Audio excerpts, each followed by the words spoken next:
আন্তর্জাতিক ফুটবল থেকে অবসরে ঘোষণা দিলেন ভারতের অধিনায়ক সুনীল ছেত্রী। 6 জুন বিশ্বকাপ বাছাই কুয়েতের বিপক্ষে খেলবেন শেষ ম্যাচ। সোশ্যাল মিডিয়ায় এক ভিডিও বার্তায় অবসরের সিদ্ধান্ত জানান সুনীল। ভাইচুং ভুটিয়া অবসর নেওয়ার পর সুনীল ছেত্রী ভারতীয় ফুটবলে মহাতারকা হয়ে ওঠেন। প্রতিভা ও দক্ষতায় আক্রমণ ভাগে সব কোচের মূল ভরসা ছিলেন তিনি। ভারতের হয়ে রেকর্ড 150 ম্যাচে 94 গোল সুনীলের। বর্তমানে খেলছেন এমন ফুটবলারদের মধ্যে তৃতীয় সর্বোচ্চ।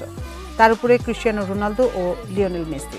জাতীয় দলের হয়ে 4 বার সাফ চ্যাম্পিয়নশিপ জিতেছেন সুনীল। 2008 সালে এএফসি চ্যালেঞ্জ কাপ আর 2018 ও 2023 সালে জিতেছেন ইন্টারকন্টিনেন্টাল কাপ।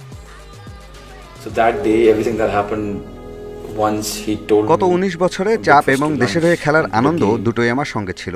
ব্যক্তিগতভাবে আমি কোনোদিন ভাবিনি দেশের হয়ে এত ম্যাচ খেলবো, এত কিছু করতে পারবো।